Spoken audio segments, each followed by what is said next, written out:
तो इससे पहले मतलब कुछ तैयारियां करनी थी सरकार को, वो सरकार ने तैयारियां नहीं करी। जो पहले स्टेप लेने चाहिए थे इससे, यही कहना चाहते हैं आप? जी, मैं ये कर रहा हूँ कि जो वो कौन कौन सी तैयारियां थी जो इन्होंने नहीं करी नोटबंदी से पहले, जो करनी चाहिए थी? जी, मैं बता रहा हूँ आपको, ये जो मनी डीमोनेटाइजेशन है, नोटबंदी जो है, इसका मतलब होता है पुरानी करेंसी को विड्रॉ करके नई करेंसी को इंट्रोड्यूस करना।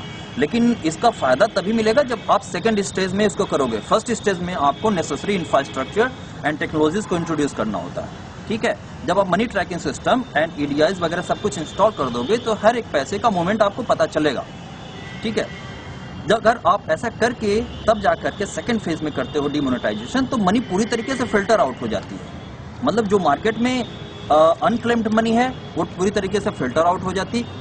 आरबीआई उसके बदले नए नोट छापती, और वो नए नोट जब सेंटर से ग्राउंड लेवल तक जाते तो उसकी भी ट्रैकिंग में पता चलती कि कितना पैसा कहाँ पे खर्च हो रहा है, सही तरीके से ग्राउंड लेवल पे पहुंच रहा है पैसा कि नहीं, गरीब को अगर पहुंचना है तो अमीर को तो नहीं पहुंच रहा है, सब कुछ पता चलता। तब डीमोनेटाइजेशन का एक मतलब समझ में आता।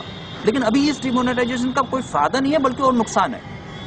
क्या इकोनॉमी भी स्लो डाउन होगी, और क्या और भी कॉन्सिक्वेंसेज इसके देखने को मिल सकते हैं हमको, और पुअर कॉन्सिक्वेंसेज भी देखने को मिल सकते हैं? जी, इकोनॉमी तो स्लो डाउन हो ही रही है, इसमें कोई डाउट नहीं है। लेकिन इसके जो ज्यादा पुअर कॉन्सिक्वेंसेज, सीरियस कॉन्सिक्वेंसेज हैं, वो ये हैं कि कुछ लोग जो उनको सह मिल रहा है, कुछ लोग जो ब्यूरोक्रेट्स के साथ मिले हुए हैं, वो अपने पैसे को व्हाइट मनी में कन्वर्ट कर लेंगे।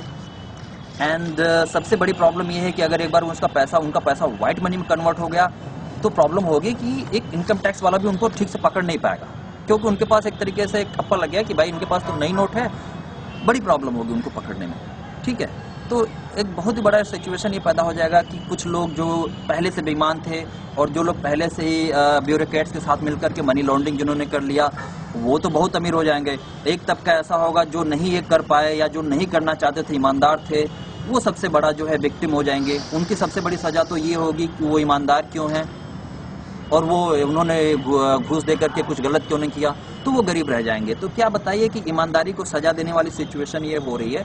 मैं ये नहीं कह रहा हूँ कि सरकार के इरादे नापाक हैं, लेकिन जिस तरीके से ये कर रहे हैं, शायद ये बड़े अधिकारियों द्वारा गुमराह हो रहे हैं। मे भी उनकी मानसिक सोच वहां तक नहीं पहुंच रही है कि क्या कॉन्सिक्वेंसेज हो सकते हैं इसके, ठीक है। हो सकता है कुछ अधिकारियों ने, जो कि ज्यादा इनसे ज्यादा मानसिक स्तर उनका ज्यादा ऊंचा रहा होगा, उन्होंने मैनिपुलेट करके मेरे प्रोजेक्ट को इस तरीके से पेश किया होगा कि अधिकारी वर्ग और अमीर लोग अगेन दोबारा बड़े फायदे में रहें। जैसे आप देख रहे हो, नोटबंदी के ठीक 3 महीने पहले मुकेश अंबानी जी की जो कंपनी है, उन्होंने जियो सिम बेचना शुरू कर दिया।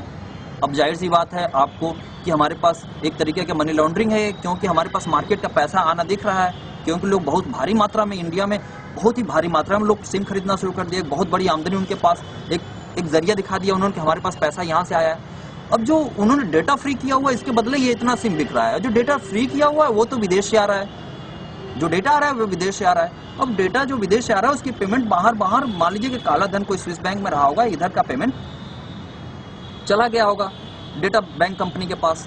अब उसका कोई रिकॉर्ड नहीं है, लेकिन यहाँ पे तो हमारे रिकॉर्ड है ना, व्हाइट मनी हो गई ना हमारे यहाँ पे। This is like a global level money laundering. So ऐसे छोटी छोटी कई घटनाएं हुई। बहुत महत्वपूर्ण जानकारियां आपने दी हमारी ऑडियंस को, हमारे दर्शकों को। तो अब मैं फाइनली आपसे पूछना चाहूंगा, अब आप क्या अपील करना चाहेंगे प्राइम मिनिस्टर से इस प्लेटफॉर्म के जरिए, और जो आम जनता है जो बहुत सफर कर रही है, इन दोनों के लिए आपकी अगले क्या फाइनली मैसेज है?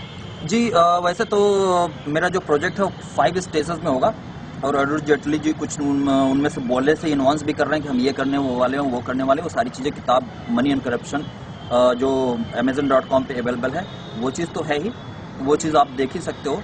लेकिन जो मैं मेन कहना चाहता हूँ कि आउट इस 5 फेजेस में जो भी होंगे, उसका जो सार है वो ये है कि जो मनी ट्रैकिंग सिस्टम है वो उसको इम्प्लीमेंट करवाना है, और ईडीआईज स्वैपिंग मशीन लगभग हर जगह पे अवेलेबल करवाना है।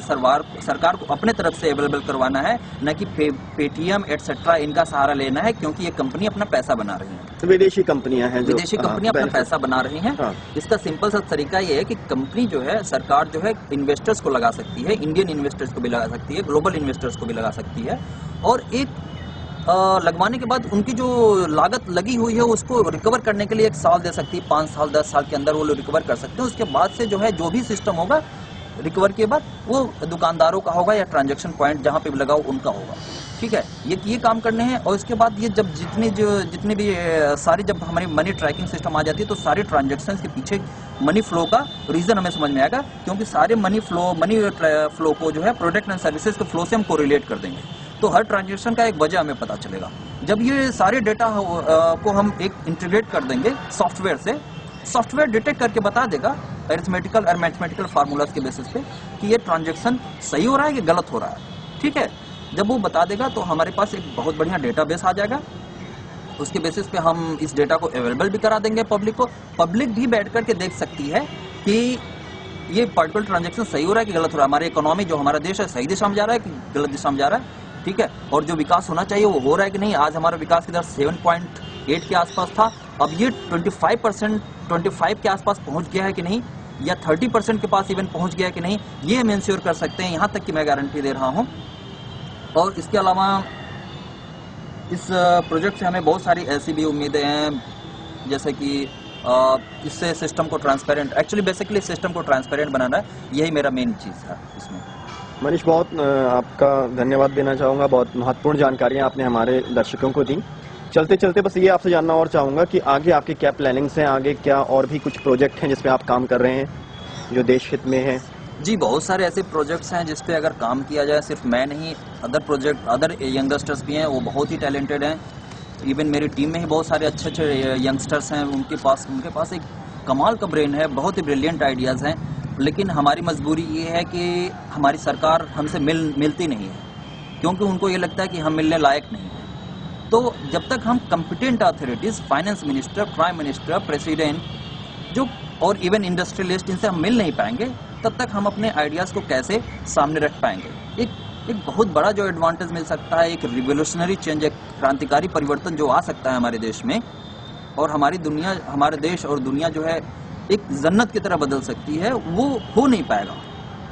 आप भी समझ रहे हैं कि जब तक हम विचारों को ज़मीन पे नहीं उतारेंगे, तब तक विचार ही रह जाते हैं। और विचारों को ज़मीन पर उतारने के लिए एक टीम बनानी पड़ती है, एक कॉम्बिनेशन बनाना पड़ता है, जिसमें हमारे पास कॉम्पिटेंट अथॉरिटीज़ होना चाहिए, इन्वेस्टर्स होना चाहिए, और वो जब तक ब्रिजिंग नहीं होगा, जब तक वो गैप ब्रिज नहीं होगा, तब तक ये काम नहीं हो पाएगा। मनीष, आप अपना कॉन्टैक्ट नंबर, ईमेल आईडी भी हमारे दर्शकों को दें, ताकि ये इंटरव्यू सुनने के बाद यदि वो आपसे कॉन्टैक्ट करना चाहें, फीडबैक देना चाहें, तो वो आपको ईजिली एक्सेसिबल कर लें। जी, मेरा कॉन्टैक्ट नंबर है 7838420507, और दूसरा अल्टरनेटिव कॉन्टैक्ट नंबर है 9582320170। एंड इसके अलावा एक मेरा ईमेल आईडी है manish.kaushik7@gmail.com। और फेसबुक पे भी इस ईमेल आईडी को डाल सकते हैं और मुझे सर्च कर सकते हैं, मनीष कौशिक। एंड अगर आपको मेरी किताब सर्च करनी है, इसके बारे में इंफॉर्मेशन चाहिए, तो बुक का नाम है मनी एंड करप्शन, amazon.com पे अवेलेबल है। धन्यवाद।